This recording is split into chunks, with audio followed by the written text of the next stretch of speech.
안녕하세요. 연세아이봄 최민혜입니다. 배란은 여성의 생리 주기에서 난소의 난포가 성장하고 성숙한 난자를 복강내로 배출하는 것입니다.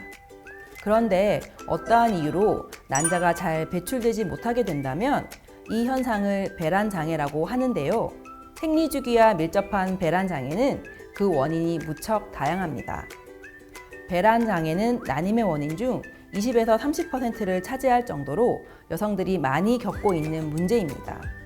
생리 주기가 불규칙하거나 무월경 상태가 지속된다면 배란 장애를 알리는 신호일 수 있는데요. 이 중에서 다낭성 난소 증후군은 가임기 여성에게 흔하게 나타나는 대표적인 배란 장애입니다. 일반적으로 여성은 생리 주기마다 하나의 난포가 약 2cm까지 자란 후 배란이 되어 임신이 되지 않을 경우 2주 후 생리가 시작됩니다. 하지만 다낭성 난소 증후군은 작은 난포가 동시에 여러 개 생기지만 하나가 제대로 성장하지 못합니다. 배란이 되지 않아 정상적인 생리가 시작되지 않고 동시에 난소에서 남성 호르몬이 증가해 다모증, 여드름, 남성형 탈모뿐만 아니라 대사증후군 및 자궁내막암 등 여러 가지 건강 이상을 초래합니다.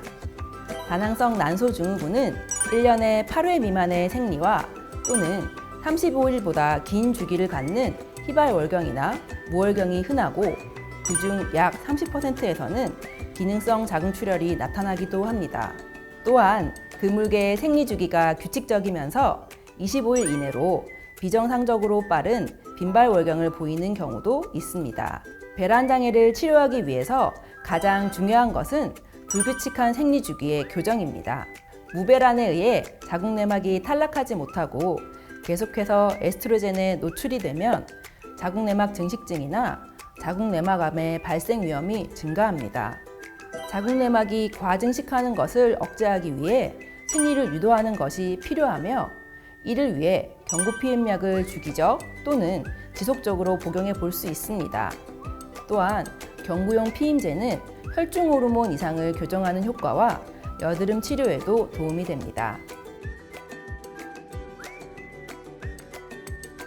다낭성 난소 증후군으로 인한 고안드로젠 혈중의 경우 증상을 완화하기 위해 면도, 발모, 왁싱, 제모 등의 미용상의 방법을 사용할 수 있으며 이런 방법에 효과가 없는 경우에는 난소의 안드로젠 생산을 줄일 수 있는 경구 피임약이나 항안드로젠 약물 등의 내과적 치료를 진행합니다. 또한 처방약을 이용한 배란 유도 치료를 진행할 수 있는데요. 배란이 잘 되었을 때는 치료 3주기 내 임신율은 약 50%이며 치료 6, 7주기 내의 임신율은 약 75% 이상입니다. 배란 장애 증상에 따라 개개인의 치료법은 다르지만 과체중 또는 비만 상태일 경우 체중 감량이 중요합니다. 다낭성 난소 증후군 환자의 경우에도 체중의 2에서 5% 정도만 감소해도 다모증과 여드름 등의 고안드로젠 혈증에 의한 증상이 호전되며 대사와 생식 기능 역시 호전됩니다.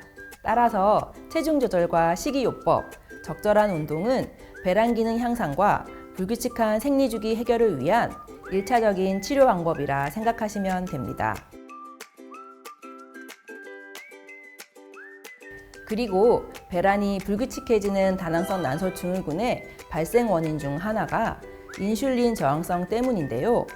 최근에 미오이노시톨이라는 영양소를 섭취할 시 인슐린 저항성을 떨어뜨려 다낭성 난소 증후군의 배란 장애가 개선된다는 연구가 있고 실제로도 효과가 있는 분들이 있어 다낭성 난소 증후군 환자의 경우 미오이노시톨과 엽산이 같이 들어있는 영양제를 권하기도 합니다. 이러한 방법과 함께 클로미펜, 페마라 등 약제를 처방받아 복용하거나 배란 유도 주사 요법으로 배란을 유도하는 방법이 있습니다.